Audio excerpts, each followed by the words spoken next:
Sengketa lahan wihara Meta Karuna Materea di daerah Kebonjeruk, Jakarta Barat tak kunjung selesai sampai saat ini.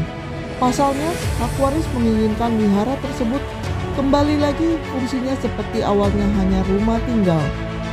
Sang hak waris yang ditemui oleh beberapa media saat sedang menghadiri persidangannya di Pengadilan Negeri Jakarta Barat mengatakan bagaimana kronologis sengketa lahan tersebut bisa terjadi hingga saat ini. Kronologisnya, jadi pada saat tahun 1999 ibu saya membeli sebidang tanah di Green Garden, Blok O, nomor 14. Beliau bangun, tujuannya untuk ibadah pribadi ya. Nah, setelah berjalannya waktu, ibu saya juga mengizinkan mereka kalau mau beribadah silahkan gitu. Tapi kalau enggak silahkan. Nah, tahun 2013 ibu saya meninggal dunia di rumah tersebut, di blok O tersebut, Green Garden. Ibu saya tuh ditelantarkan jenazahnya, jadi tidak ada yang mengurus, ditaruh di rumah sakit. Lalu saya dengan suami, dengan anak saya urus jenazahnya. Kemudian 3 hari kemudian saya kembali ke rumah Blok O itu di Green Garden. Saya nggak boleh masuk. Mereka mengaku dari yayasan, dari wihara, katanya ini sudah dihibahkan gitu. Dan saya sudah tanya mana surat sertifikatnya semuanya. Mereka bilang tidak tahu. Selama 4 tahun saya sudah tanya, mereka bilang tidak tahu.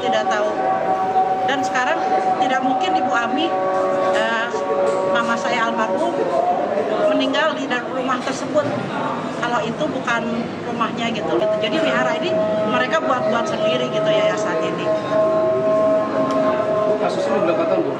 Kasusnya sampai hari ini saya sebagai ahli waris setiap datang kami diusir di sana, dirumunin banyak gitu. Katanya saya mengganggu ibadah mereka karena mereka sedang tidak ibadah gitu loh. Berjalannya waktu saya dilaporkan yayasannya Meta Karunia Materea. Tapi ibu saya itu nggak ngerti yayasan kayak gitu. Jadi setiap rumah dia kan ada di Green Garden Blok H1 nomor 17 juga ada kayak patung buat sembahyang gitu. Karena ibu saya kan Buddha gitu. Kalau ibunya Buddha, ibu ini Kristen, ibunya Buddha. Almarhum ibunya Buddha. Jadi saya ke sana malah saya dilaporkan oleh mereka. Katanya saya pasal 263 dan 266. Ya. Ibu dilaporkan dengan kasus apa Bu? Jadi kan saya sertifikat itu hilang dari rumah itu. Nah, saya udah lapor, mereka aja sudah saya tanya sekian tahun, mereka bilang tidak tahu. Jadi saya buat baru dari BPN. Kita ikutin semua prosedurnya melalui BPN, lalu terbitlah SHGB atas nama Ibu Ami lagi. Nah, setelah itu saya kan turun waris, karena saya udah konsultasi dengan notaris. Jadi begini ya, rumah tersebut, rumah Blok O, adalah rumah ibu pribadi daripada Ibu Amin Wijaya. Amin Wijaya adalah ibu dari Ibu Lili. Ibu Lili itu kakak beradik ada tiga ya. Satu di Selandia Baru, satu ibu ini, satu udah meninggal. Nah, kemudian udah lama berseteru dari 2013-14 ya. Kemudian mereka tidak mengaku di mana sertifikatnya. Selanjutnya ada sebagian lagi mengatakan, oh udah dihibahkan ini ke kami. Nah, ibu ini tidak percaya dihibahkan. Bagaimana dihibahkan gitu loh, diselidiki terus karena tidak ada terus terang hasil penyelidikannya, dilaporkan ke Polsek Kebonjeruk dari 2017 ya, 2014 dilaporkan ke Kebonjeruk, tidak jelas sampai sekarang. Maka ibu ini mengurus ke kelurahan, dilaporkan ke kelurahan Kedoya Utara, dilaporkan ke Kecamatan Kebonjeruk, kemudian diuruslah penggantinya, dilaporkan juga ke Polres Barat, diuruslah penggantinya ke BPN. Maka BPN menerbitkan sertifikat atas nama ibu ini, kemudian ibu ini diturunkan ahli warisnya. Jadi 3 orang ahli waris daripada Ibu Amin Wijaya. Ibu Amin Wijaya ahli warisnya adalah ibu ini yang di Selandia Baru saudaranya dan yang di Cianjur. Kemudian orang itu juga berbohong, pernah mengakuisisi lahan itu di pengadilan ini, tetapi tidak berhasil, dicabut kembali. Kemudian orang itu juga sudah tersangka karena laporan ibu ini, tersangka. Kemudian mereka pra-peradilannya ditolak, tapi bisa-bisanya langsung jadi ibu ini tersangka lagi.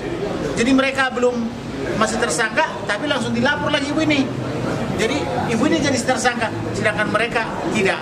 Nah, oleh karena itu sekarang inilah waktunya pembelaan atau pledoi supaya benar-benar kita boomingkan ini, supaya ibu ini bebas. Dan ibu ini sempat ditahan oleh Polres Jakarta Barat. Di Polres Jakarta Barat, kemudian Berapa lama ditahan? Jaksa Jakarta Barat, kemudian pengadilan. Kemudian saya ajukan permohonan totalnya 3 bulan ya. 3 bulan ditahan. Itu kapan, Pak? Kemarin. Dari kepolisian, kejaksaan dan pengadilan. Ditahan 3 bulan. Kuasa hukum dari ahli waris rumah tersebut, Kamarudin Simanjuntak, SHMH, menjelaskan bagaimana isi dari pledoi atau nota pembelaan yang dibacakan pada saat persidangan berlangsung tersebut.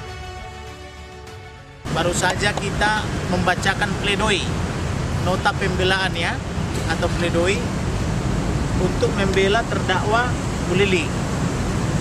Ibu Lili ini adalah terdakwa yang paling ajaib. Kenapa? Karena Ibu Lili merasa korban, dilapor ke polisi. Kemudian orang itu menjadi terdakwa, menjadi tersangka. Kemudian diperadilankan juga mereka, kalah juga. Entah kenapa tiba-tiba jadi ibu ini dari terdakwa. Aneh kan?